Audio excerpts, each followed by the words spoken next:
할렐루야. 우리의 기도를 들으시고 우리의 모든 것 아시는 주님 한 분만을 찬양하는 그런 귀한 밤 되기를 소망하며 함께 찬양하시겠습니다. 하나님의 음성을 듣고자 기도하며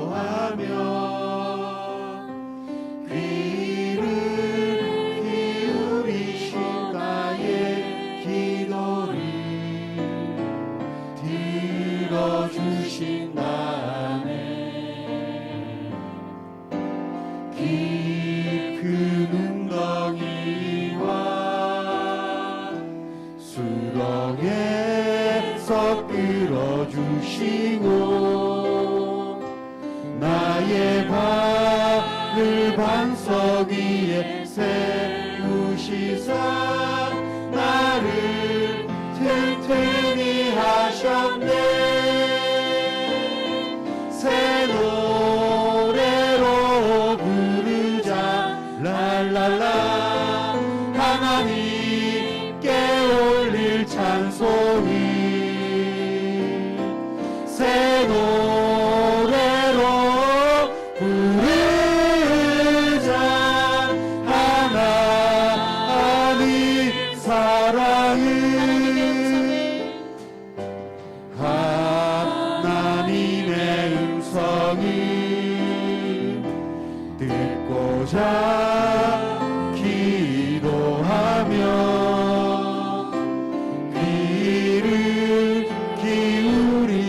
나의 기도를 들어주신다네. 아멘.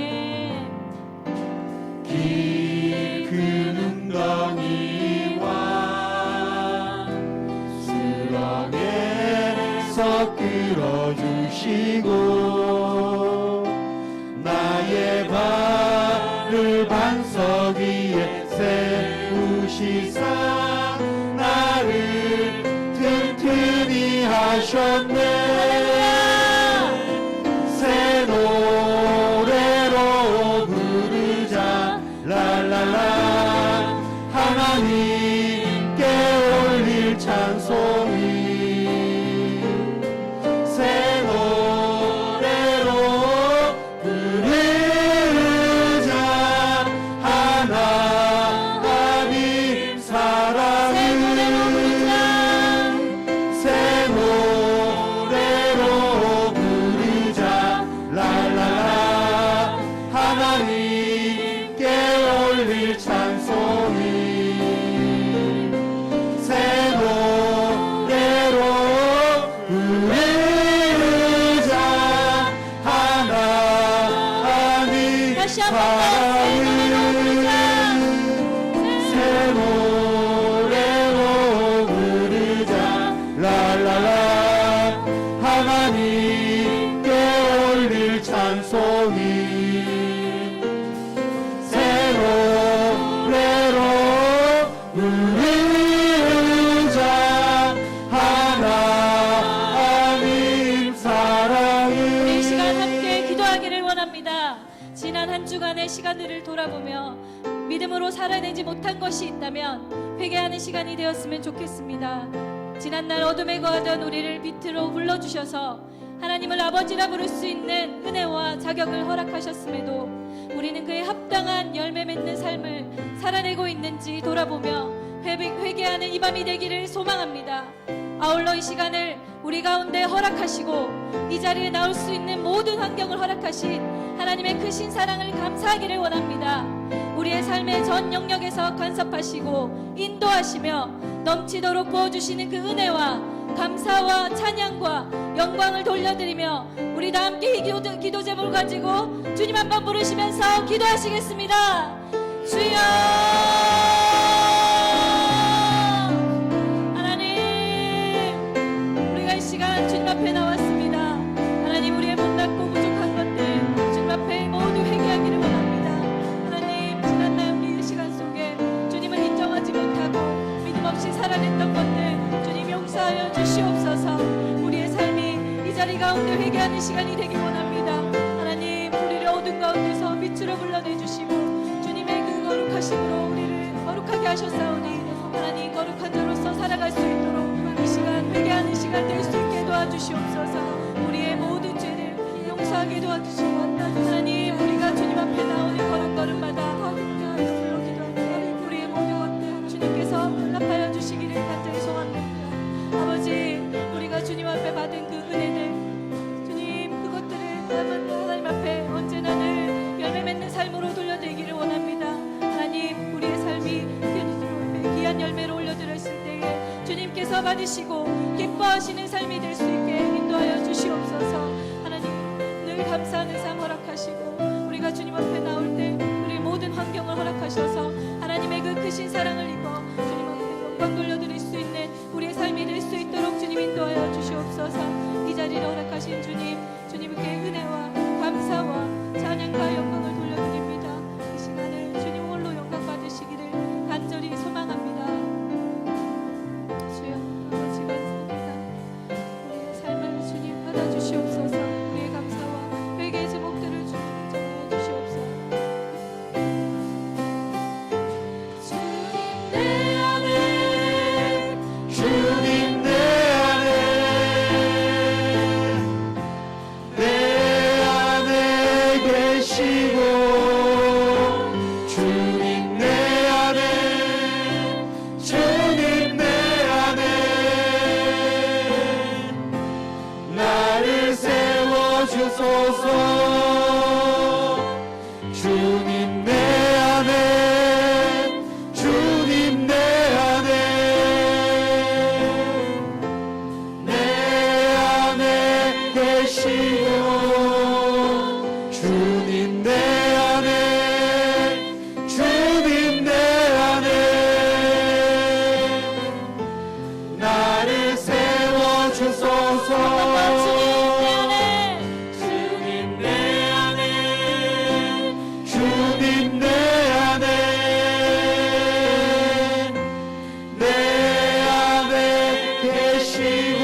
살아계시고 능력 되시는 그분을 힘찬 박수로 찬양합시다.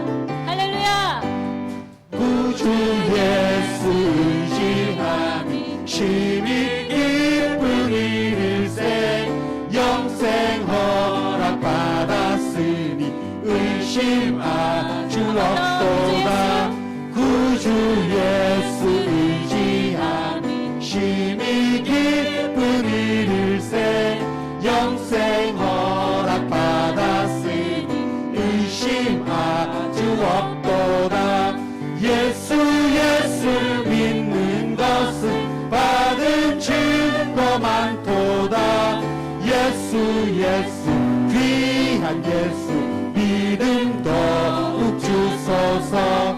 구주 예수 의지함이 심히 기쁜 일일세 주를 믿는 나의 마음 그의 피에 적시네. 예수 믿는 것은 받은 증거 많도다. 예수 귀한 예수 믿음 더욱 주소서. 구주 예수 의지하여 죄악 벗어버리네. 안위 받고 영생함을 주께 모두 얻었네. 예수 믿는 것은 받은 증거 많도다. 예수 귀한 예수 믿음 더욱 주소서. 구주 예수 의지하여 구원함을 얻었네. 영원 무궁지나도록 주여 함께 하소서. 예수 믿는 것은 받은 증거 많도다. 예수 귀한 예수 우리 믿음 믿음으로 한번 더 더욱 고백하겠습니다. 주소서. 구주 예수 의지함이 심히 기쁜 일일세 영생 허락받았으니 의심하주 없도다. 예수 믿는 것은 받은 증거 많도다. 예수 귀한 예수 믿음 더욱 주소서. 구주 예수 의지함이 심히 기쁜 일일세 주를 믿는 나의 마음 그의 피에 적시네. 아멘. 예수 믿는 것은 받은 증거 많도다. 예수 귀한 예수 믿음 더욱 주소서. 구주 예수 의지하여 죄악 벗어버리네. 안위 받고 영생함을 주께 모두 얻었네.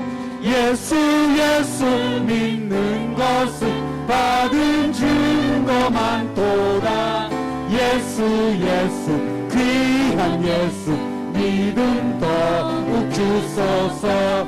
구주 예수 의지하여 구원함을 얻었네. 영원 무궁지나도록 주여 함께 하소서. 예수 믿는 것은 받은 증거 많도다. 예수 귀한 예수 믿음 더욱 주소서. 예수 믿는 것은 받은 증거 많도다. 예수 귀한 예수 믿음 더욱 주소서.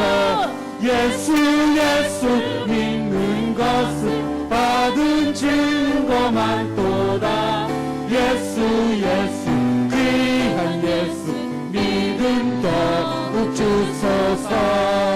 그날이 도적같이 이를 줄 너희는 모르느냐. 늘 깨어 있으라.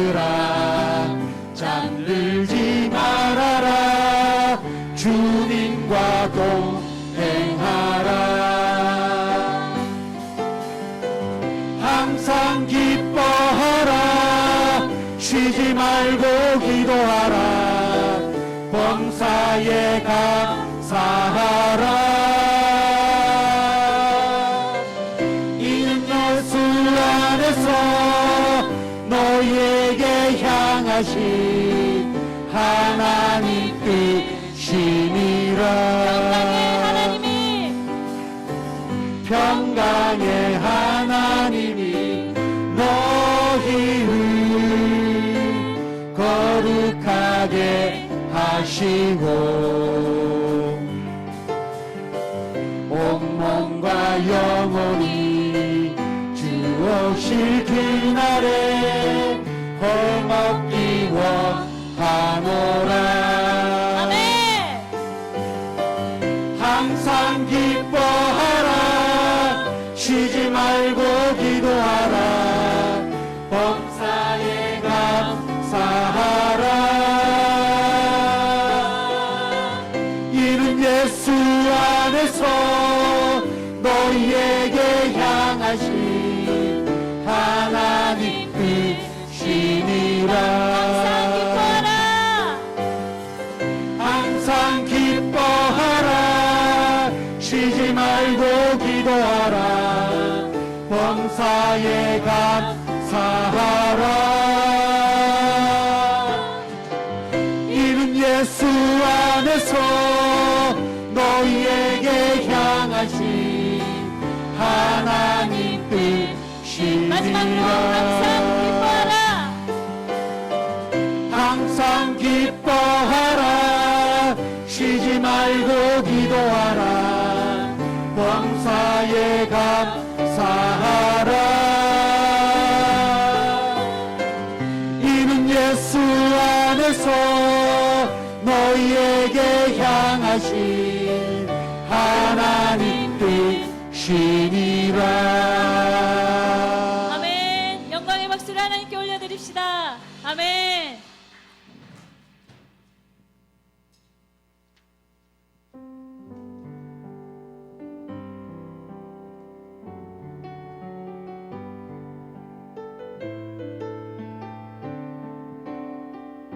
오늘 이곳에 계신 성령님, 오늘 이곳에 계신 성령님, 우리에게 말씀하시고 우리를 가르치소서. 같이 우리 맘 열어주시고 주의 빛으로 밝혀 우리를 인도하소서. 오늘 이곳에 계신 오늘 이곳에 계신 성령님, 우리에게 말씀하시고 우리를 가르치소서.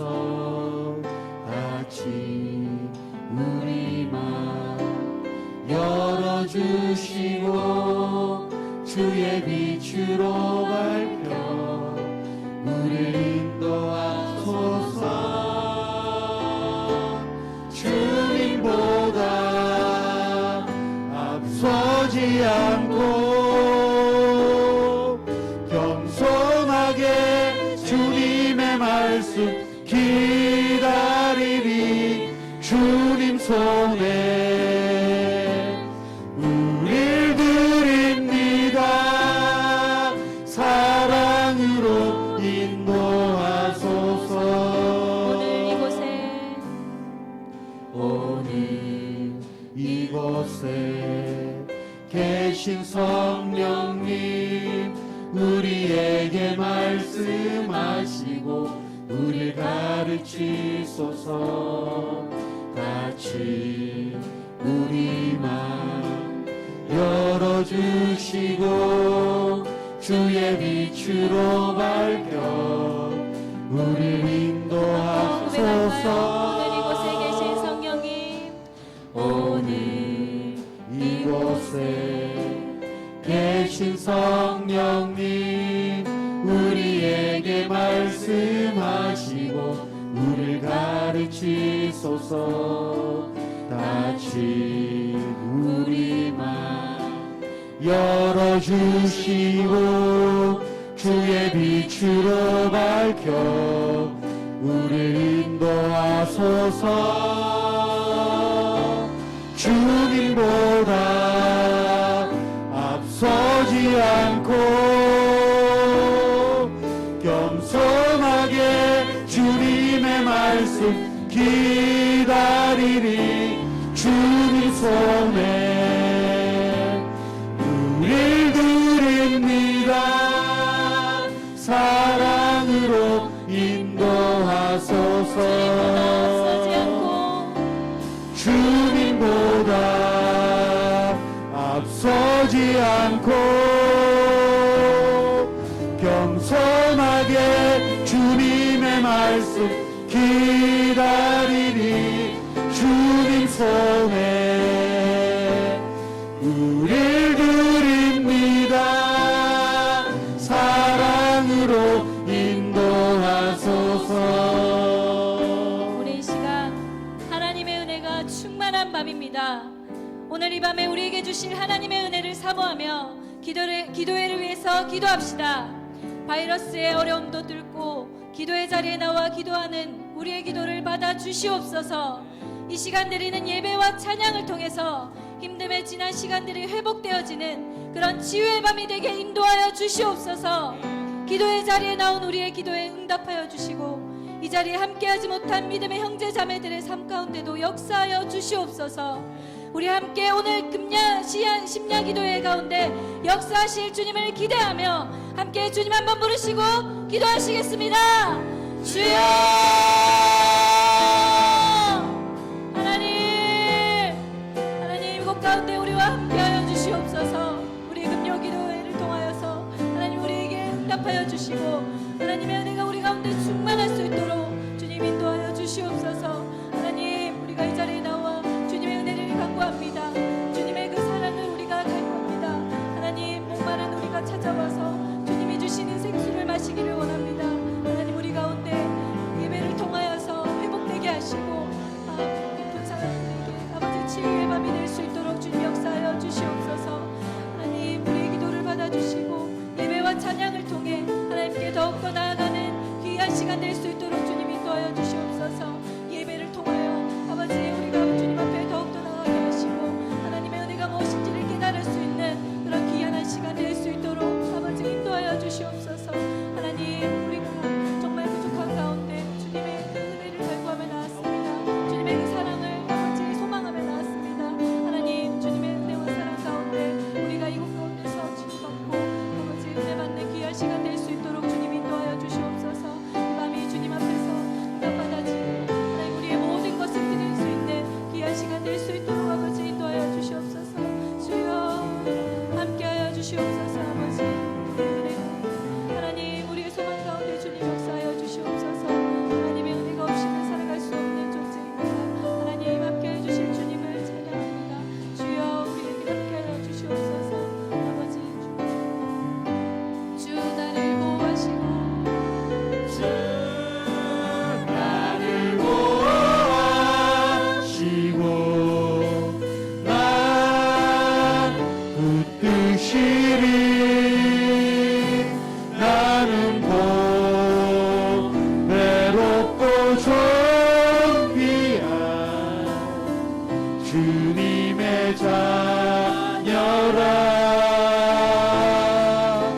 주 너를 보호하시고 눈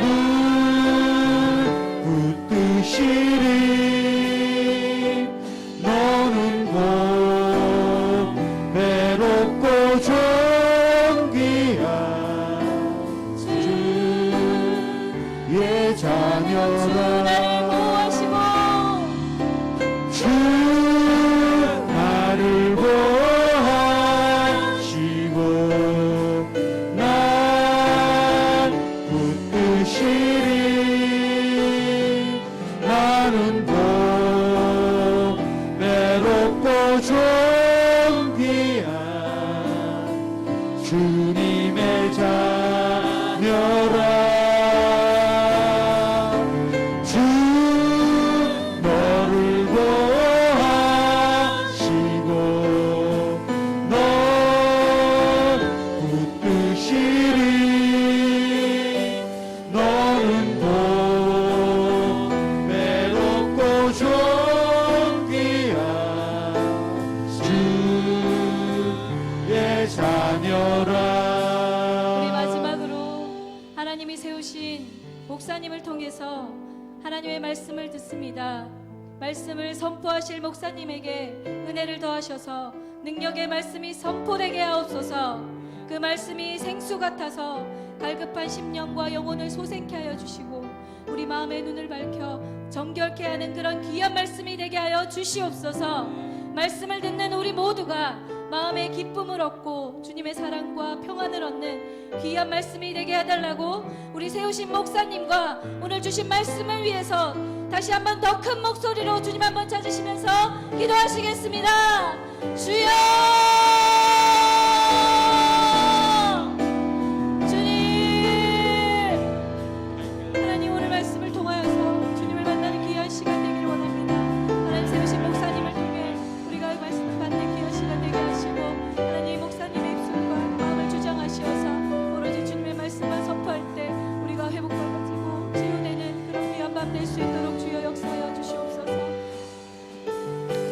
하나님 아버지 귀한 은혜를 베풀어 주시고 이 시간이 하나님 앞에 들려 쓰임 받는 귀하고 복된 시간 될 수 있도록 계속 인도하여 주시옵소서.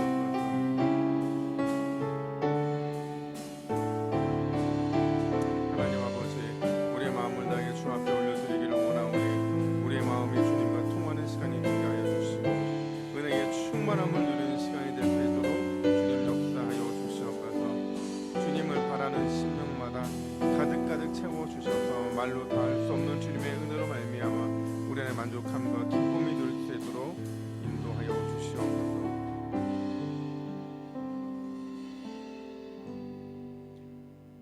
하나님 아버지 감사합니다. 우리를 불러주시고 이 시간 주 앞에 우리의 마음을 토하며 기도할 수 있는 귀한 시간을 주신 것 감사합니다. 하나님 우리의 마음이 주님과 연결되는 귀한 역사가 있도록 인도하여 주시고 우리의 마음을 어루만지시고 새롭게 하시는 주님을 보게 하여 주시옵소서. 만나게 하여 주시옵소서. 이 밤에 큰 은혜 주실 것을 간절히 소원하오며 예수님의 이름으로 기도하옵나이다. 아멘. 함께 말씀을 보도록 하겠습니다. 말씀은 요한계시록 3장 7절에서 13절까지의 말씀입니다.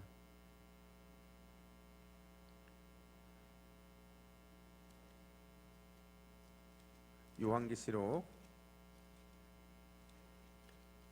3장 7절에서 13절까지의 말씀, 열린 문과 닫힌 문이라는 제목으로 말씀을 받겠습니다. 우리 한 절씩 교독해 읽겠습니다. 빌라델피아 교회의 사자에게 편지하라. 거룩하고 진실하사 다윗의 열쇠를 가지니 곧 열면 닫을 사람이 없고 닫으면 열 사람이 없는 그가 이르시되 볼지어다 내가 내 앞에 열린 문을 두었으되 능히 닫을 사람이 없으리라. 내가 내 행위를 아노니 내가 작은 능력을 가지고서도 내 말을 지키며 내 이름을 배반하지 아니하였도다. 보라 사탄의 회당 곧 자칭 유대인이라 하나 그렇지 아니하고 거짓말하는 자들 중에서 며칠 내게 주어 그들로 와서 내 발 앞에 절하게 하고 내가 너를 사랑하는 줄을 알게 하리라. 내가 나의 인내의 말씀을 지켰은즉 내가 또한 너를 지켜 시험의 때를 면하게 하리니 이는 장차 온 세상에 임하여 땅에 거하는 자들을 시험할 때라. 내가 속히 오리니 내가 가진 것을 굳게 잡아 아무도 내 면류관을 빼앗지 못하게 하라. 이기는 자는 내 하나님 성전의 기둥이 되게 하리니 그가 결코 다시 나가지 아니하리라. 내가 하나님의 이름과 하나님의 성 곧 하늘에서 내 하나님께로부터 내려오는 새 예루살렘의 이름과 나의 새 이름을 그의 위에 기록하리라. 함께 읽습니다. 귀 있는 자는 성령이 교회들에게 하시는 말씀을 들을지어다. 아멘. 할렐루야. 우리 옆에 분들하고 이렇게 한번 인사하겠습니다. 은혜로운 밤입니다. 이렇게 인사하겠습니다. 은혜로운 밤입니다. 은혜로운 밤입니다. 참 귀한 것 같아요. 저도 이 시간을 너무 사모했고, 우리 성도들이 아침에 새벽에 기도하는 것도 참 좋지만 밤에 마음을 다해 주님을 만나고 기도하는 게 얼마나 귀한지 모르겠어요. 특별히 내일은 새벽 예배가 없잖아요. 그 얘기는 오늘 많이 기도하라는 얘기죠. 예, 그런 줄로 믿습니다. 한 스승이 제자에게 아주 특별한 미션을 하나를 주게 되는데, 돌멩이 하나를 가져오더니 그 돌멩이를 시장에 가서 팔래요. 근데 절대로 팔면 안 된대요. 아주 독특한 미션이죠. 그러니까 제자가 스승의 명령이니까 그 돌멩이를 가지고 시장으로 갑니다. 그리고 시장 중앙에 가면 좀 창피하니까 시장 한 모퉁이에다가 그냥 테이블 하나를 깔고 그 위에다가 하얀 보자기를 덮어서 돌 하나를 딱 올려놓고 이제 팔기 시작을 했어요. 수많은 사람들이 지나가면서 비웃죠.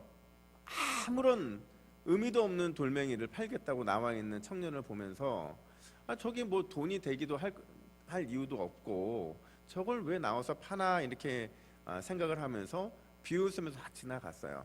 근데 하루가 이제 다 지나갈 무렵에 온종일 그 자리에 서서 팔리지도 않는 돌멩이를 팔고 있는 청년이 너무 불쌍했던 한 할아버지가 근데 그 청년에게 다가가서 이렇게 얘기하는 거예요. 이 돌을 얼마 주면 팔겠소? 그랬더니 이 청년이 이제 이 제자가 아무런 답변을 하지 않는 거예요. 그래서 노인이 호주머니에서 5,000원짜리를 하나 꺼내면서 내가 5,000원을 줄 테니까 이 돈을 나한테 팔고 가면서 저녁이나 먹고 들어가세. 그래도 이 청년이 대답이 없는 거예요. 이번엔 다시 5,000원이 적어서 그런가 내가 10,000원을 줄 테니까 이 돌을 나에게 팔고 당신은 가서 식사하고 집에 가라고. 근데 지나가던 사람은 앞의 내용을 다 모르잖아요. 그러니까 이 돌멩이가 뭐 특별한 돌멩이인 줄 알고 한 사람 두 사람 모이기 시작하더니 흥정을 하는 거예요. 아니세 나한테 이거 2만 원에 팔게. 또 이쪽에서 아니세 나한테 5만 원에 팔게. 6만 원, 8만 원, 10만 원, 20만 원, 30만 원, 50만 원. 아무것도 아닌 돌이 점점 가격이 막 부풀어지고 시작하는 거예요. 사람들은 그 돌을 사려고 서로 몸부림치면서 흥정을 하기 시작했죠. 그 모습을 보고 있던 스승이 제자한테 뭐라고 얘기를 하냐면 이제 알겠느냐? 가격을 정하고 가치를 정하는 기준이 얼마나 헛되고 헛된 것을. 진정한 제자라는 것은 가치 없는 것을 과감하게 포기하고 가치 있는 것에 모든 것을 던지는 삶이란다. 이렇게 얘기했다는 거예요. 여러분 우리는 살아가다 보면 시세와 가치 중에서 늘 혼동을 하는 것 같아요. 여러분 시세라는 게 있고 가치라는 게 있는데 어떤 게 더 중요할까요? 이렇게 말씀드리면 또 헷갈리죠. 시세라는 게 뭐냐면요, 인생에서 측정 가능한 일반적인 값어치예요. 그러니까 예를 들어서 이게 제 설교 원고인데 이게 시세로 따지면 얼마일까요? 지금 무슨 얘기 하시는지 아시죠? 가치라는 것은 값어치로 따질 수 없지만 소중하다고 판단되는 거예요. 그러니까 이거는 시세와 가치는 틀린 겁니다. 시세와 가치는 너무 다른데 이 둘 중에서 무엇인가를 선택하라고 하면 우리는 늘 시세와 가치를 헷갈려 한다는 거예요. 특별히 요한계시록에 등장하는 7교회를 우리는 선택하면서 이 7교회를 평가하는 기준이 있었어요. 그 기준이 뭐였죠? 칭찬받은 교회와 책망받은 교회. 이 두 가지로 나눠서 우리는 늘 생각을 해왔다는 거죠.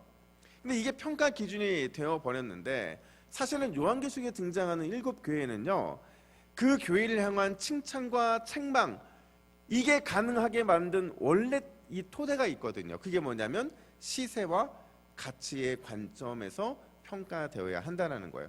바꿔 말하면 칭찬을 받은 교회는 시세보다 가치에 더 많은 중점을 두고 집중했던 교회였어요.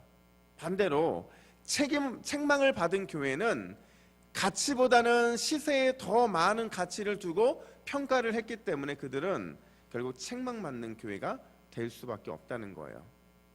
이것도 헷갈리시는 분들을 위해 제가 또 한 가지 예화를 드리면 여러분 마가복음 12장에 보면 41절부터 44절에 보면 두 렙돈을 드린 과부의 이야기가 등장을 합니다. 근데 이 과부의 이야기에서 예수님이 두 가지를 비교하세요. 부자가 헌금함에 넣었던 엄청난 돈과 그리고 가난한 과부가 그 헌금함에 놓았던 두 렙돈을 비교하는데, 시세의 관점으로 보면 누가 더 많은 헌금을 한 겁니까? 부자가 더 많이 했죠.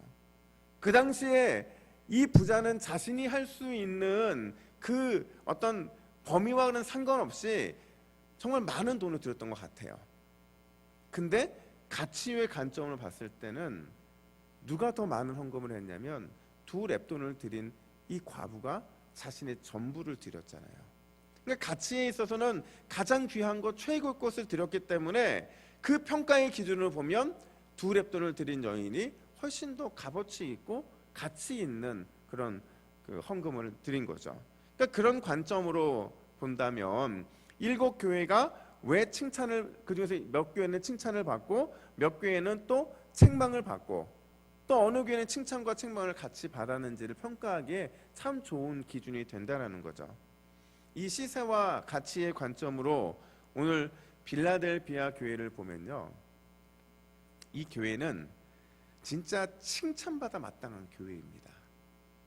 제가 일곱 교회를 연구하면서 왜 요한계시록의 서두에 일곱 교회 이야기가 등장을 할까 늘 고민을 했었거든요. 근데 여러분, 일곱 교회는요, 이게 7이라는 숫자가 이 어떻게 보면 완전수이면서 보편수거든요. 그러니까 시대와 공간을 초월한 교회들을 향해 주시는 하나님의 말씀이라는 겁니다. 그런 의미에서 계시의 말씀이 이루어지는 모든 과정들은 이 일곱 교회들에게 이루어지는, 그러니까 여전히 지금도 성취되고 있는 과정들을 보여주는 거거든요. 그런 의미에서 빌라델비아 교회가 칭찬받아 마땅한 교회라는 얘기는 우리 동부교회 역시도 빌라델비아처럼 칭찬받는 교회가 되기 위해 오늘 말씀에 귀를 기울여야 된다, 이 얘기를 하는 겁니다. 왜 그럴까? 오늘 본문을 보시면 빌라델비아 교회를 향해서 주님이 막 메시지를 쏟아놓고 계신데, 그 메시지가요, 저는 제가 느낄 때 정말 너무 대단한 이 과분한 사랑의 약속, 이런 메시지를 막 쏟아 부어놓고 계신 거예요. 그러니까 여러분 그거 아시죠? 저는 그건 별로 안 좋아하는데, 예전에 결혼 처음 했을 때 꼭 장모님이 밥을 주시면요, 사위 왔다고 밥을 막 꽉꽉 눌러주세요. 아시죠? 저는 밥 그렇게 많이 먹는 거 싫거든요. 근데 왜냐하면 어차피 가면 한 그릇 더 먹어야 돼요. 그래야 사위로서의 이런 칭찬과 이 좋은 소문이 나지, 좀만 먹었다가는 입이 짧다느니 뭐 별의별 얘기를 많이 했잖아요. 그러니까 어차피 두 그릇 먹을 거면 좀 적당히 담아주시면 한 그릇 더 먹을 텐데 꽉꽉 누른 거를 한 그릇 먹고 또 더 먹어야, 그러니까 그게 사랑이거든요. 지금 주님께서 빌라델비아 교회에게 사랑을 주시는데 마치 장모님이 사위에게 주는 사랑처럼 아주 꽉꽉 눌러 담은 것 같은 사랑을 지금 주고 계세요. 9절을 보세요. 9절 말씀 보면 같이 읽겠습니다. 시작. 보라, 사단의 회당 곧 자칭 유대인이라 하나 그렇지 아니하고 거짓말하는 자들 중에서 며칠 내게 주어 그들로 와서 내 발 앞에 절하게 하고 내가 너를 사랑하는 줄을 알게 하리라. 아멘. 이게 무슨 말이냐면요, 주님이 빌라델비아 교회를 괴롭혔던 유대인들, 자칭 유대인들, 그러니까 엄밀히 따지면 이들은 거짓 선지자들이거든요. 근데 그들이 빌라델비아 교회를 너무 힘들게 했는데 그 원수를 주님이 직접 갚아주시겠다라는 거예요. 근데 어떻게 갚아주냐고 하냐면 내 발 앞에 절하게 하고 이렇게 말하고 있거든요. 그러니까 여러분, 주님이 대신 갚아주는 것도 대단한데 그 사람을, 그 자칭 유대인이라 하는 자들을 빌라델비아 교회 앞에 무릎 꿇게 해서 공개적인 사과를 하게 하겠다는 거거든요. 그렇게 함으로 인해서 내가 너희를 사랑하는 줄을 알게 하리라, 이렇게 말하고 있는 거예요. 여러분, 이건 정말 강력한 주님의 사랑의 표현이거든요. 그렇잖아요. 그냥 주님이 신원해 주시고 그들의 마음을 알아주시는 것만으로 참 감사한데, 직접 그들을 데리고 와서 공개적으로 사과하게 하고 용서를 구하게 한다? 이것만큼 대단한 이 마음을 신원해 주는 게 어디 있겠어요? 이것뿐만이 아니라 10절 중반절을 보면 이런 약속의 말씀도 등장을 하는데, 또한 너를 지켜 시험의 때를 면하게 하리니, 이렇게 말하고 있어요. 그러면 쉬운 성경에 보니까 이렇게 설명합니다. 온 세상의 시험에 닥칠 때 나도 너를 지켜줄 것이다. 근데 이거를 잘 분석해 보면요, 아주 특별한 의미가 있는데, 그러니까 시험을 당할 때 너희를 지켜주겠다는 이 말은요, 바꿔 말하면 승리케 해주겠다는 거거든요. 그러니까 승리를 보장시켜주겠다는 거예요. 여러분 생각해 보세요. 우리가 시험이라는 거 정말 싫어하잖아요. 우리가 태어나면서부터 우리는 시험을 받아서 뭐 죽을 때까지 시험을 받잖아요. 그러니까 이 시험이라는 게 사실은 우리 인생의 두려움의 대상인데, 이게 이제 학교에서 공부할 때 시험은 사실 별것도 아니에요. 이런 말 하면 안 되죠. 그렇죠? 근데 진짜 별거 아니에요. 근데 어른이 돼서 인생 시험을 경험하잖아요. 여러분, 학창 시절의 시험이 더 힘들어요? 인생에서 마주하는 인생의 시험이 더 힘들어요? 빨리 대답하세요. 인생 시험이 훨씬 힘듭니다. 너무 힘들어요.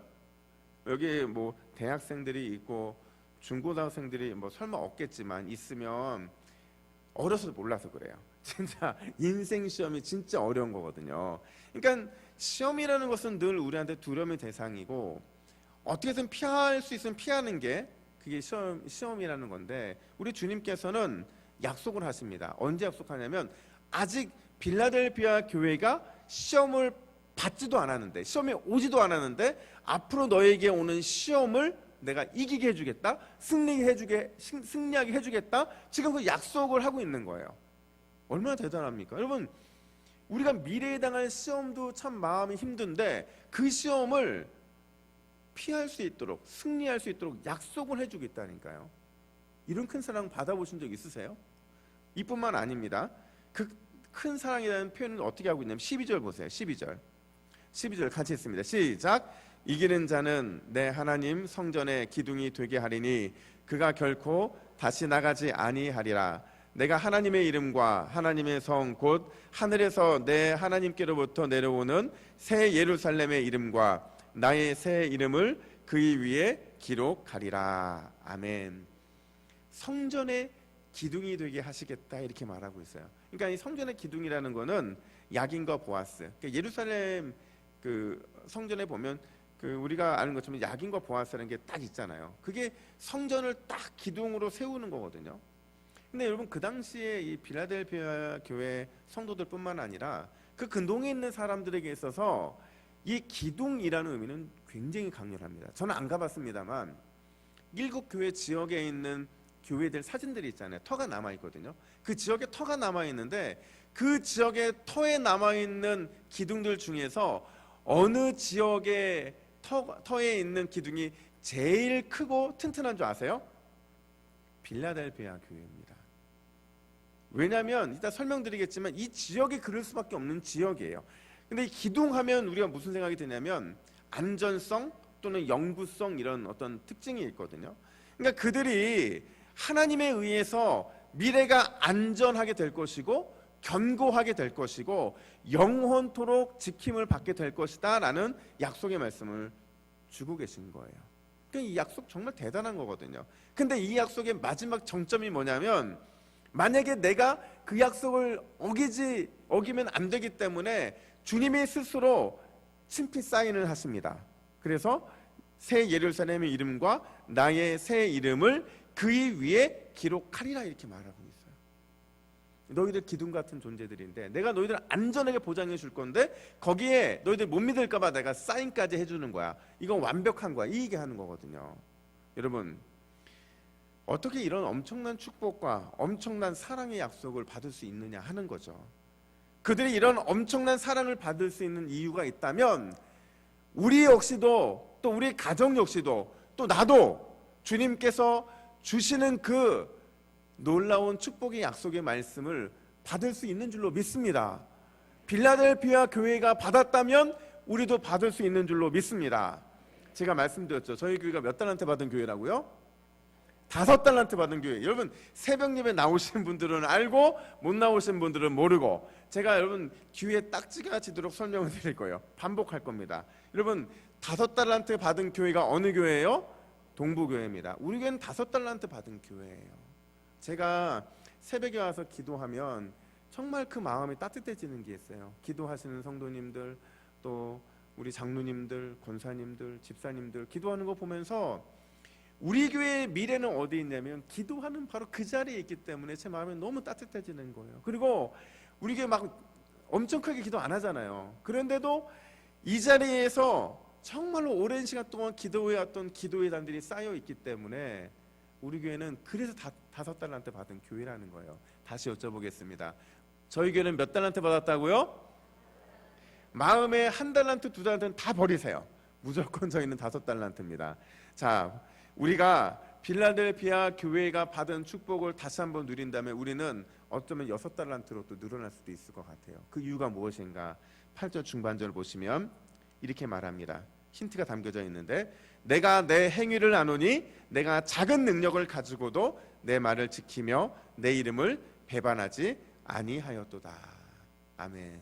여러분, 여기는 2가지 의미가 숨겨져 있는데, 빌라델피아 교회가 이런 엄청난 축복을 받은 이유는 이 8절 중반절에 나오고 있는 내가 내 행위를 아노니 내가 작은 능력을 가지고도 내 말을 지키며 내 이름을 배반하지 아니하였도다. 여기에 2가지 의미가 있다는 거예요. 오늘 이 2가지를 살펴볼 건데, 첫 번째로 그들은 절대로 탓하지 않는 태도를 가지고 있었다라는 거예요. 그러니까 누군가의 핑계를 대지 않았다는 겁니다. 제가 처음에 여러분 빌라델피아 교회가 받은 이 약속의 말씀 중에서 이 큰 기둥 말씀을 드렸잖아요. 빌라델피아 교회가 있는 이 지형은 아주 열악한 지형이었어요. 7교회 중에서, 그 지역들 중에서 가장 열악하고 가장 힘들고 사람 살기 정말 어려운 것이 바로 이 빌라델피아 지역이었거든요. 왜 그러냐면 아주 척박한 토양 때문에. 그런데 여기가 단층지대입니다. 여러분 단층지대 아시죠? 지진입니다. 지진. 빌라델피아가 있는 이 지역은요 아주 자주 지진이 발생을 했어요. 크고 작은 지진들, 그리고 끊임없이 여진이 발생하면서 사람이 살기 너무 힘든 지역이 된 거예요. 여러분 이 지진의 이 두려움 한번 느껴보셨습니까? 우리 포항에 지진 왔을 때 여기도 한번 지진이 흔들렸었나요? 저는 제가 있던 대전 지역은 포항 지진이 올라오지는 않았어요. 그게 느껴질 만큼은 아닌데 이 서해안 쪽에서 지진이 한번 난 적이 있었거든요. 그날 제가 딱 새벽 예배를 인도하고 있었는데 설교를 막 하고 있는데 갑자기 교회가 전체적으로 뭔가 이렇게 막 떨리는 소리가 들리는 거예요. 저 원래 겁이 없는데 머릿속에서 떠나지 않는 생각이 뭐냐면 설교하다가 지붕이 무너지면 어떡하나. 그리고 나서 설교 다 끝나고 제가 예배 기도 끝나고 나서 교육자실 들어가자마자 살핀 게 뭐냐면 인터넷에 뭘 검색했냐면 대전 쳤더니요, 대전 그 다음에 뭐 있는 줄 아세요? 지진. 누가 수없이 검색을 한 겁니다. 저만 걱정했던 게 아니라 많이 걱정을 했던 거예요. 그러니까 지진이 그렇게 한번 찾아오면 조금만 떨리더라도 너무 두려운 거예요. 근데 빌라델피아 이 지역은 너무 많은 지진들이 자주 발생했고, 그것 때문에 결국에는 건물이 무너지지 하지 않기 위해서 뭐를 강하고 아주 견고하게 세웠다고요? 기둥을 세운 겁니다. 그래서 그 지역 기둥이 되게 크고 또 웅장한데, 이제 이 지진으로 인해서 실제적인 엄청난 피해가 발생을 했어요. 그러니까 막 가옥들이 무너지고, 그 당시에 다 가옥들이 무너질 수밖에 없었겠죠. 그리고 정말 삶에 살 수 없을 만큼 완전히 토토화돼 버리는 그 현장에서 유일하게 도시를 빠져나가지 않고 그 지역을 지켰던 사람들이 있어요. 바로 빌라델피아 교회들이었어요.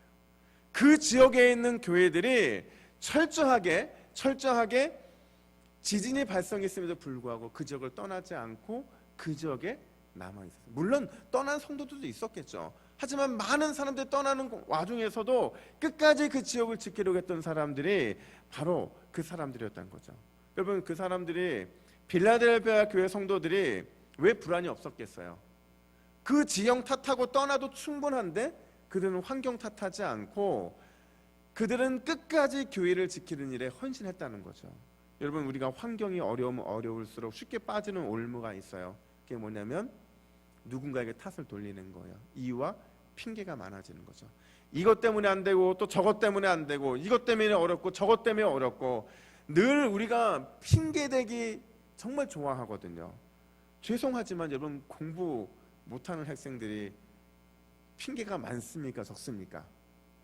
많을 수밖에 없어요. 너무 죄송하지만 직장에서 인정받지 못하는 직장인들이 핑계가 많을까요? 없을까요? 많습니다. 그러니까 여러분, 대부분의 문제의 원인은 내 안에 있어요. 어떤 문제가 발생했으면 내 안에 문제가 있는데 늘 어떤 외부에서 핑계와 이유를 찾아요. 그러면 여러분, 우리는 미래를 향해 나갈 수 없어요. 한 발자국도 미래를 향해 나갈 수 없어요. 아니, 하나님은요 절대로 어떤 외부적인 환경에서 그 원인을 찾고 핑계를 대는 사람을 역사상 사용해 본 적이 없으세요. 항상 하나님은 사용하실 때 이유와 핑계 때문에 무너진 인생을 쓰지 않으십니다. 그들을 고쳐서 쓰실 뿐이지 절대로 그런 사람들 쓰지 않는다라는 거예요. 하나님께서는 환경을 초월하는 신앙을 가진 사람, 다시 말해서 열악한 환경 속에서도 내 믿음과 신앙을 끝까지 붙잡는 사람, 그런 사람들을 역사에서 사용해 오셨다는 거예요. 여러분, 이 말이 이해가 되세요? 제가 예전에 읽었던 책 중에서, 제가 존 파이퍼 목사님의 그 책을 너무 좋아하는데 그 목사님이 얇은 책들을 시리즈로 낸 적이 있어요. 그 시리즈의 제목이 영적 거장 특강 시리즈거든요. 근데 거기 2권에 보면 고난의 영웅들이라고 해서 3인방에 등장을 하는데, 아마 여러분들 이 사람의 이름을 딱 대면 아시면 고개를 끄덕이시고 모르시면 가만히 계세요. 제가 수준을 보는 겁니다. 근데 여러분, 모르는데 고개를 끄덕이면 여러분, 저의 설교 수준은 계속 높아질 수밖에 없다는 것만 기억하셔야 돼요. 그 중에 한 사람이 누구냐면 데이비드 브레이너드예요. 알겠습니다. 제가 낮춰서, 이 사람이 그러니까 18세기의 사람인데, 그가 고난의 영웅 안에 끼어든 이유 중에 하나는 뭐냐면 태어날 때부터 핸디캡이 있었어요. 그리고 자라는 과정에서 수많은 좌절을 경험해요. 심지어 죽음의 공포를 너무 많이 느끼게 돼요. 그리고 그가 사역자로서 마주하는 환경, 그 환경은 너무 고통스러운 환경이었거든요. 구체적으로 살펴보면 이렇습니다. 브레이너드가 태어난 그 집안은요 아주 병약한 집안이었대요. 그러니까 뭐 늘 골골한 사람들만 계속 그 집안에 태어나는 거, 그런 집안이 있잖아요. 아픈 가족들만 계속 태어나는. 근데 이제 가장 힘들었던 건 뭐냐면 기질적으로 너무 우울증이 심한 거예요. 그러니까 아버지도 우울증이 심했고 할아버지도 우울증이 심했고 자기도 심했고 자기 형들도 심했고 자기 누나들도 심했고 너무 이렇게 기질적으로 우울증이 심한 거예요. 그러니까 브레이너드는 태어나면서부터 우울증의 환경 속에 자라났고, 그리고 본인 스스로가 우울증 때문에 아주 어린 시절부터 활달한 무슨 어떤 행동들이나 어떤 반응들을 경험해 본 적이 없는 거예요. 그러니까 20대 초반에 예수님을 만나게 되거든요. 예수님을 영접하게 되는데 그가 일기에 뭐라고 쓰냐면 예수님을 영접했음에도 불구하고 나의 우울증은 해결되지 않았다, 이렇게 말하고 있어요. 왜냐하면 이 우울증이 태어나면서부터 시작된 우울증이었거든요. 태어나면서부터 할머니, 할아버지 뭐 모든 가족들이 그런 우울증이었으니까 이게 해결되지 않는 거예요. 심지어 집안이 병약했다고 그랬잖아요. 그가 어린 10대 시절에 두 형님이 먼저 죽음을 당하게 되고 어머니도 아버지도 가족들이 한 사람 한 사람 죽어가는 거예요. 여러분, 이게 얼마나 힘든 거냐면 장례 하나만 치러도 엄청 힘든데 함께 산을 부딪히며 살았던 가족들이 한 사람 한 사람씩 죽는다고 생각해 보세요. 굉장히 고통스러운 거거든요. 그러니까 그는 자라면서 죽음이 무엇일까? 우울증도 있었죠. 죽음의 환경 속에 죽음이 무엇일까를 고민하게 됐죠. 그뿐만 아니라 브레이너드는 결혼을 안 했어요. 그가 간 곳이 어디냐면 인디안 사역을 하는 곳을 갔거든요. 인디안 사역하는 곳에서 사역을 하는데 그 당시 인디안에 살던 곳은요 아주 척박했던 곳입니다. 브레이너드가 자기가 살았던 환경을 일기에 묘사해 놨는데 어떤 환경이었냐면 그냥 숨을 딱 들이쉬면 코로 곰팡이가 다 들어가는 거예요. 그만큼 열악한 환경 속에 살면서 그가 결국에는 이 폐병에 걸리거든요. 환경이 너무 열악하니까. 수많은 핸디캡이 있었죠. 수많은 좌절들, 죽음의 공포가 있었죠. 수많은 환경적인 고통이 있었죠. 정말 어떻게 보면 죽고 싶을 만큼 힘든 시간들을 보냈거든요. 근데 그의 일기에 너무 대단한 글귀가 하나 있는데 뭐라고 쓰냐면 이런 내용이 남겨져 있어요. 아무리 힘든 고생도 주님과 함께라면 천국입니다. 아무리 즐거운 일도 주님이 없다면 그곳은 지옥입니다. 주님이 나와 함께하지 않으셨다면 나의 어떤 고생도 즐거움도 의미가 없었을 것입니다. 내가 지금까지 하는 일에 조금이라도 보람을 느끼는 것은 바로 그 일을 하는 동안 주님께서 나와 함께 하심을 느꼈기 때문입니다. 여러분, 브레이너드가 환경을 탓했다고 생각해보면 물론 그가 완전 탓하지 않은 건 아니에요. 그가 이런 어려운 환경이 있을 때마다 침대에 누워있거나 아니면 자신의 인생을 비관하면서 힘든 시간을 보낸 건 맞아요. 근데 그의 인생이요, 20대 예수님을 인격적으로 만나고 나서 비록 그가 여전히 우울증에 시달렸지만 그 우울증은 예수님을 알지 못하던 우울증과 다른 우울증이었다, 이렇게 얘기하거든요. 예수님을 만나니까 그 자신 스스로가 환경 탓이나 어떤 이유 탓을 하지 않고 그가 하나님 앞에서의 즐거움을 찾기 시작한 거예요. 결국 그가 29살이라는 너무 이른 나이에 하나님의 부르심을 받게 되거든요. 근데요, 그가요, 이 기독교 역사에서 남겨놓은 발자취가 얼마나 크냐면 그 당시 말을 타고 4,800km를 달려서 인디언들에게 복음을 전해요. 그 인디언들 중에서 예수를 믿겠다고 고백한 사람이 몇 명이었냐면 130명입니다. 여러분 지금 비웃었죠? 130명. 여러분 그 당시에 130명은 정말 대단한 겁니다. 곱하기 100이에요. 그럴 수밖에 없는 게 인디안이라는 그들의 문화 속에 들어가서 그들을 예수님의 이름으로 복음의 능력으로 녹여내는 그 시간들이 얼마나 많았겠어요. 힘든 시간이었을 거라고요. 그가 결국에는 29살밖에 안 되는 나이에 죽음을 맞이할 수밖에 없었던 거는 그의 우울증적인 경향도 있었지만 그가 환경 탓하지 않고 복음의 능력을 가지고 그가 인디언들과 만나고 그들에게 복음을 전했기 때문에 그는 그렇게 일찍 죽을 수밖에 없었다는 거죠. 현실에 굴복하지 않은 그 고난의 영웅. 역사는 그를 뭐라고 기억을 하냐면 인디언의 성자라고 기억을 한다는 거예요. 여러분 우리가 자주 하는 말들이 있잖아요. 좀 환경이 좋아지면, 좀 평안해지고 상황이 좋아지면 좀 주님을 좀 멋지게 할 수 있을 텐데 이런 말들을 하잖아요. 근데 여러분 이런 말 다 핑계입니다. 이런 말 다 틀린 말이에요. 왜냐면요, 신앙은 결코 환경에 좌우되지 않기 때문에 그래요.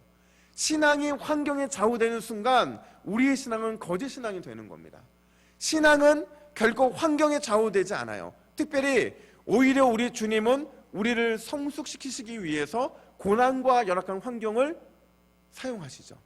그 환경을 우리의 삶에 던져 놓으시고 우리로 하여금 제대로 신앙생활 하는지 제대로 주님 앞에 서는지를 확인하시는 거예요. 여러분, 빌라델피아 교회를 성숙시키기 위해서 주님은 지진이라고 하는 이 열악한 환경과 고난을 주셨어요. 그러나 그들은 그 환경에 좌우되거나 환경 탓하지 않고 오히려 자신의 신앙을 성숙시키는 그런 은혜의 도구로 활용했다라는 거죠. 더 굳건하게 하나님의 약속을 붙잡았다는 거예요. 그러니까 삶으로 그걸 증명한 거거든요. 여러분, 남을 탓하고 또 환경을 탓한다고 해서 절대 우리의 상황은 변하지 않습니다. 제가 축구를 참 좋아하는데 축구에 이런 명언이 있다고 해요. 내가 누구를 탓한다고 해서 1대 0이 0대 0이 되지 않는다. 다만 1대 0을 1대 1로 만드는 유일한 방법은 모든 것을 받아들이고 하프라인에서 다시 시작하는 것이다. 무슨 얘기인지 아시죠? 여러분, 우리 주님이 어떤 사람을 원하느냐? 바로 이렇게 축구 경기에 나오는 이 유명한 말처럼 이런 영적인 플레이어를 원하신다라는 거예요. 그런 영적인 플레이어를 통해서 하나님의 기적과 하나님의 일하심은 날마다 더 큰 은혜의 것들을 향해 달려나가게 되어 있다라는 거죠. 여러분, 우리에게 허락된 척박한 상황들 있을 것입니다. 열악한 환경들 있을 것입니다. 내가 도저히 넘기 힘들 만한 모든 상황들 있을 거예요. 근데 여러분, 주님이 함께 하시면 주님께서는 이 모든 것들을 우리를 위해서 재사용하셔서 새롭게 하시는 특별한 은혜가 있는 줄로 믿습니다. 우리가 탓하지 않고 그 속에 믿음의 주님만을 바라보며 달려나갈 때 우리 주님께서는 그 환경을 넘는 우리를 향해 말로 다할 수 없는 빌레델비아가 교회가 받았던 그 특별한 사랑을 우리에게도 주시는 줄로 믿습니다. 이 새벽에 우리가 그걸 놓고 기도해야 될 줄로 믿습니다. 두 번째로, 붙잡아야 할 것과 붙잡지 말아야 될 것에 대한 분명한 기준을 그들은 갖고 있었다라는 거예요. 오늘 11절 말씀 한번 보세요. 내가 잡은 것을 굳게 잡으라 이렇게 말하고 있어요. 그 면류관을 너에게 줄 건데 너희가 그걸 놓치지 않으려면 내가 잡고 있는 것을 굳게 잡아라 이거거든요. 이거 뭐냐면요, 잡아야 할 것은 본질이고요, 잡지 말아야 될 것은 비본질입니다. 근데 우리는 바꿔 생각합니다. 우리는 본질은 늘 잊어버리고 비본질을 잡고 비본질을 쫓아 살아가요. 그게 전부인 것처럼 살아가는데 시간이 지나고 나서 열매를 보면 비본질적인 것들은 열매가 없어요. 근데 우리는 그렇게 그것을 향해서 달려나간다라는 거죠. 필라델피아 교회가 보여준 모델은 잡아야 될 본질은 꼭 잡아야 되고 잡지 않아도 되는 비본질은 아주 편하게 내어놔야 된다는 거죠. 8절 중반절을 보세요. 무엇을 우리가 붙잡고 무엇을 우리가 놓아야 되냐면 8절 내 말을 지키며 내 이름을 배반하지 않았다 이렇게 말을 해요. 이 말을 10절 상반절에 뭐라고 반복하냐면 내가 나의 인내의 말씀을 지켰다 이렇게 말하고 있거든요. 여러분, 빌라델피아 교회가 꼭 붙잡았던 게 뭐냐면 인내의 말씀이에요. 따라볼까요? 인내의 말씀. 여러분, 왜 말씀 앞에 인내라는 단어가 쓰였냐면 말씀이 성취되려면 인내가 필요하기 때문에 그래요. 말씀이 이루어지려면, 약속의 말씀이 이루어지려면 반드시 우리가 그 인내를 통해서 말씀을 성취를 볼 수밖에 없다라는 거죠. 그래서 여러분, 현재 우리가 받아들이는 말씀은 써요. 맛이 아주 씁니다. 근데 그 말씀이 내 안에 들어와서 인내를 통해서 잘 소화되고 그 말씀이 내 삶을 통해 성취되면요, 그 말씀처럼 단 말씀이 없습니다. 여러분, 삶 속에 그런 경험 해보셨잖아요.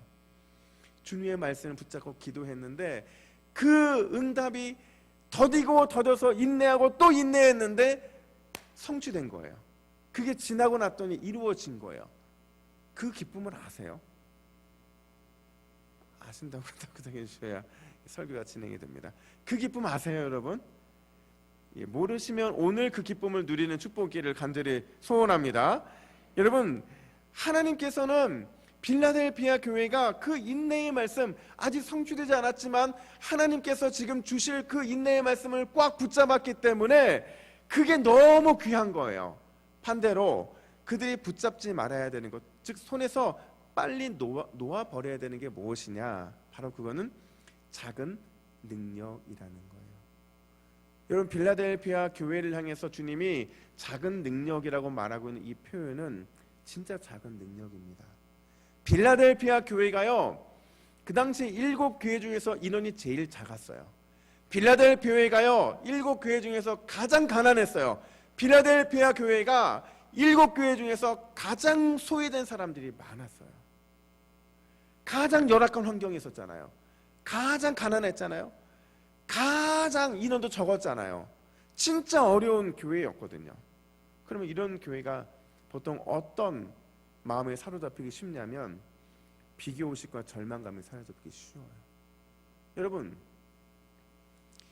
가난한 가정이 더 많이 싸울까요? 부유한 가정이 더 많이 싸울까요? 제가 경험해 보니까 가난한 가정이 더 많이 싸웁니다. 근데 제가 어려서부터 늘 기도하면서 하나님께 뭐라 기도했냐면, 하나님, 저 가난하게 살고 싶지 않아요. 제가 맨날 그렇게 기도했거든요. 왜냐하면 가난하면 싸우는 걸 아니까. 이런 말 하면 안 돼요. 저희 어머니 아버지가 설교를 이렇게 듣고 계시거든요.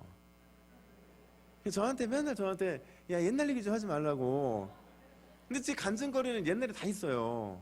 그러니까 안 할 수가 없는데, 이게 포장을 하자면 하나님이 저희 가정은 세우기에서 그런 어려움을 주신 건 맞아요. 근데 제가 가난이 너무 싫었거든요. 그러니까 제가 기도 제목 중에서 배우자를 위해 기도할 때 제가 뭐라고 기도하냐면, 하나님, 저는 그냥 소세지 먹는 자매가 싫어요. 저는 햄을 좋아하는 자매를 보내주세요. 제가 이렇게 기도했거든요. 근데 저희 아내는 햄도 싫어하고 소세지도 싫어해요. 청국장을 좋아합니다. 제가 기도가 반은 맞고 반은 틀렸는데, 근데 어쨌든 그냥 저는 그런 게 너무 싫었거든요. 근데 제가 어린 시절에 생각해 보면 가장 힘들었던 게 뭐냐면 열등의식이에요. 비교의식이에요. 제가 다니던 학교는 잠실에 있었기 때문에 거기 잠실에는 제가 살던 지역에서 한 3분의 1이 오고, 잠실 지역의 3분의 1이 학교를 다녔고, 나머지가 강남에서 온 애들이었어요. 제가 학교 갈 때면 너무 힘든 거예요. 그 당시에 강남 애들은요, 교복을 줄여 입었어요. 이렇게 발목을 쫙 줄여서 입으면 너무 폼이 나는 거예요. 저희는 그렇게 줄이는 걸 잘 몰랐어요. 어떻게 줄이는지도 몰랐고, 그러니까 나팔 바지처럼 진짜 통 큰 바지 해주시는데, 옛날에 아시죠? 가난한 집 사람들은 교복 한 벌밖에 없습니다. 그러면 고등학교 1학년 때부터 3학년 때까지 늘 입으려면 큰 거 사야 돼, 작은 거 사야 돼요. 키 클 줄 알고 저한테도 아주 큰 바지를 사주셨는데, 그 바지가 키가 안 크는 거예요. 저는 이게 중학교 때 키거든요. 그러니까 안 크는 거예요. 저는 그 친구들은 얼마나 자격지심이 많았겠어요. 비교의식이 많이 생기고. 그러니까 빌라델비아 교회도 지금 그런 상황이거든요. 비교의식이 생겨야 맞고, 자격지심이 생겨야 맞고. 그들의 기도 제목은, 하나님, 우리도 다른 교회들처럼 부유하게 해주세요. 4대 교회처럼 땅만 파면, 흙만 털어내면 금이 나오게 해주세요. 라우디아 교회처럼 안약이라도 발달할 수 있게 해주세요. 이런 기도를 해야 되는데, 그들은 그런 기도를 하지 않았다는 거예요. 그들은 그런 세상 것들은 우리가 붙잡아야 될 가치도 없는 거라고 생각을 한 거예요. 다 내려놓죠. 그리고 그들이 붙잡은 게 뭐예요? 인내의 말씀. 지금은 여전히 척박하고, 지금은 여전히 열악하지만, 하나님께서 그런 우리를 결국에는 약속의 말씀과 은혜의 말씀으로 우리로 하여금 성취되는 기쁨을 누리게 할 것이다. 이거를 그들은 붙잡았던 거죠. 여러분, 분명히 기억하셔야 돼요. 우리가 붙잡아야 될 것을 붙잡지 않으면 우리 인생은 붙잡지 말아야 될 것을 붙잡게 됩니다. 그리고 붙잡지 말아야 될 것을 놓는 순간 우리는 반드시 붙잡아야 될 것, 인내의 말씀, 소망의 말씀을 붙잡게 되는 줄로 믿습니다. 여러분, 아마데우스라는 영화를 보세요. 그 영화에 보면 살리에리가 마지막에 이 모차르트를 죽이거든요. 근데 그 눈을 보세요. 처음에 영화에 등장하는 그의 눈은 너무 총명하고 밝았어요. 뭔가도 다 할 수 있을 만큼의 정말 대단한 눈이었는데, 모차르트라는 이 대단한 천재가 등장을 하면서 그의 눈빛이 변하기 시작합니다. 감독이 그거를 어떻게 보면 묘사를 잘 했는지는 모르겠는데, 마지막 그가 자기의 고백을 하는 그 장면에 보면 그의 눈 속에 사탄이 있어요. 붙잡지 말아야 될 것을 붙잡았죠. 비교의식을 붙잡았죠. 살리엘이 혼자, 그 본인 스스로도 정말 대단한 사람인데, 그 대단한 사람이 자기 자신이 붙잡으면 안 되는 걸 붙잡음으로 인해서 대단한 거 다 놓쳐버리고 말았죠. 우리 인생이 그렇다는 거예요. 여러분, 신앙생활의 핵심이 뭡니까? 붙잡아야 될 것과 붙잡지 말아야 되는 것에 대해서 분명한 기준을 잡아야 돼요.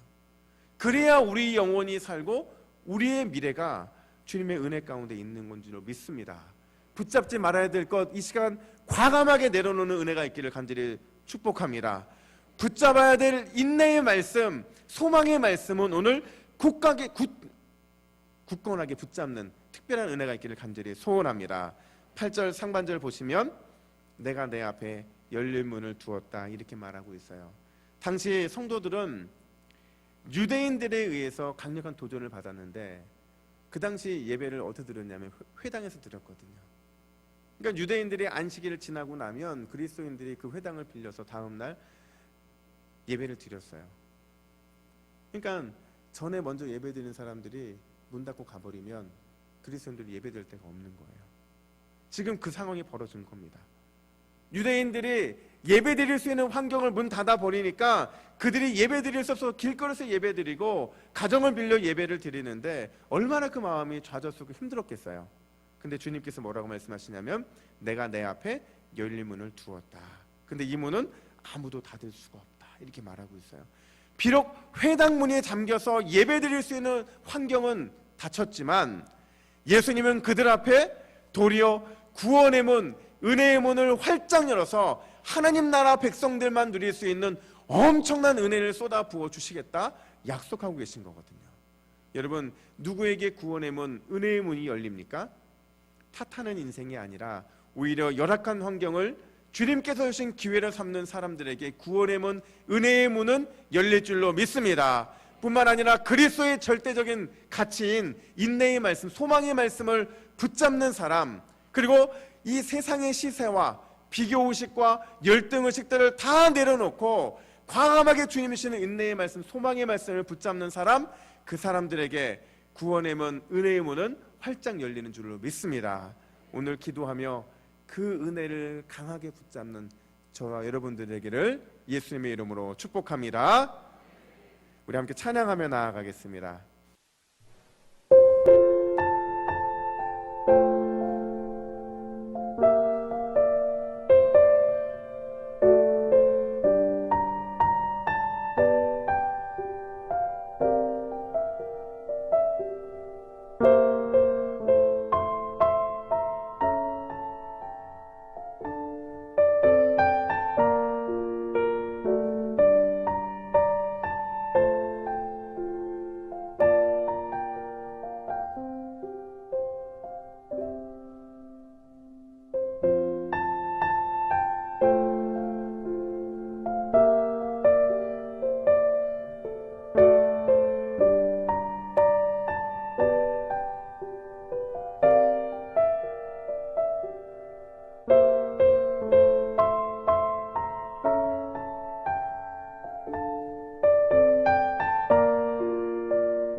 주